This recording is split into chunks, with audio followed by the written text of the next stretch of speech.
दिन मैंने एक इंटरव्यू दिया था सिद्धार्थ कनन को। उस इंटरव्यू में कुछ गहरी बातें हुई, कुछ बहुत ही सेंसिटिव बातें हुई और कुछ मजाकिया बातें भी हुई।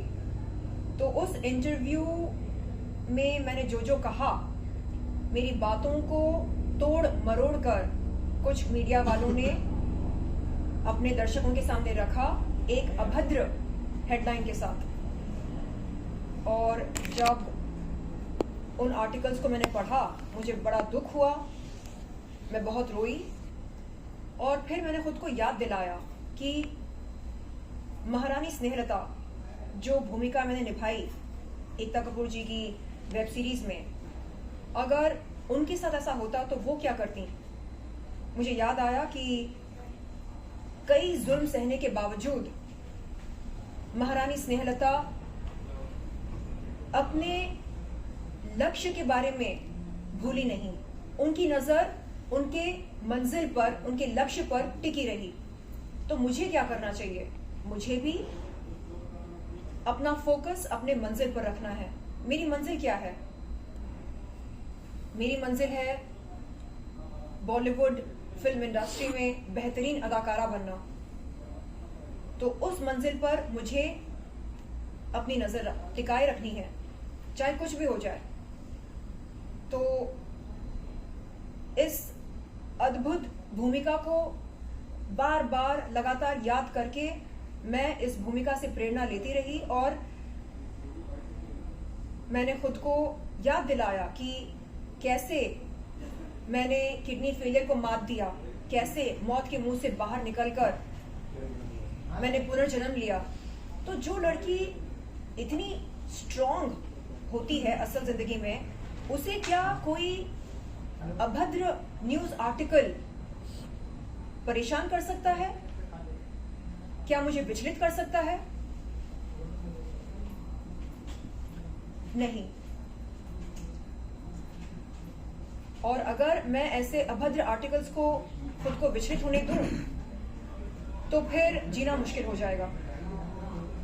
दरअसल बात यह है कि सिद्धार्थ कनन ने मेरे सामने एक 15 या 16 साल पुराना इंटरव्यू का जिक्र किया और उस इंटरव्यू में जो बात मैंने कही थी, उस बात को मेरे सामने रखकर पूछा कि क्या मैं उस बात के बारे में कोई टिप्पणी देना चाहूंगी, क्या कोई क्लैरिटी देना चाहूंगी। तो मैंने कहा कि उस समय मेरा रिश्ता हैदराबाद के एक बहुत बड़े पॉलिटिशियन के बेटे के साथ था और उस रिश्ते में मैं नाखुश थी, क्योंकि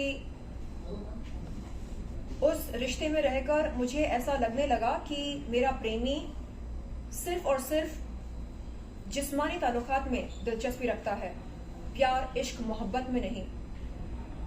और जब मुझसे पूछा गया कि मैं कैसा महसूस कर रही हूं, तो मैंने कहा कि बिल्कुल वैसे महसूस कर रही हूं मैं जैसे एक महिला महसूस करती है कॉम्पेंसेशन लेकर जिस्मानी ताल्लुकात के बाद। तो उस तरह का मेरा अनुभव रहा, ये मैंने बयान किया था। उन्होंने पूछा मतलब क्या? तो मैंने कहा कि जब किसी महिला को किसी जिस्मानी ताल्लुकात के लिए कोई कॉम्पेंसेशन मिलती है, वो कैसा महसूस करती है? क्या वो ये सोचती है ये I am on top of the world? नहीं, वो जिस तरह महसूस करती है बिल्कुल वैसा ही मेरा अनुभव रहा उस रिश्ते में रहकर।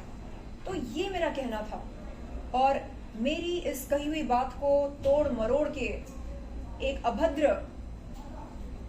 हेडलाइन के साथ, एक बहुत ही भद्दे हेडलाइन के साथ पेश किया गया।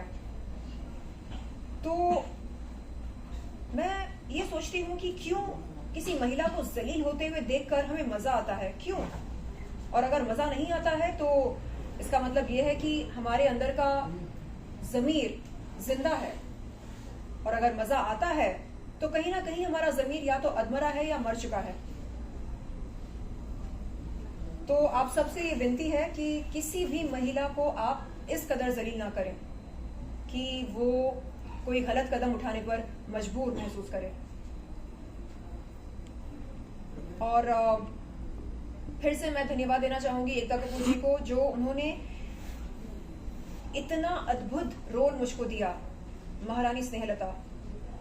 कल अगर महारानी स्नेहलता के बारे में मैं ना सोचती तो शायद कुछ गलत कदम उठा बैठती, क्योंकि कल मैं बहुत रोई, बहुत बहुत छोटा महसूस किया मैंने खुद को।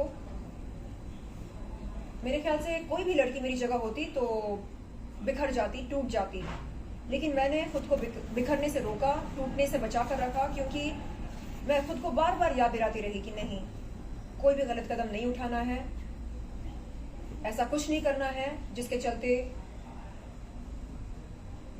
मेरे घर वालों को तकलीफ हो। तकलीफ होगी नहीं होगी ये बात की बात है, जिससे उन तमाम महिलाओं का हौसला टूटे जो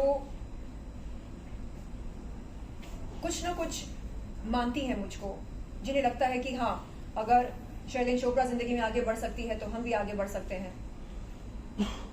तो ये सब ध्यान में रखते हुए मैंने कल खुद को टूटने से बचाया।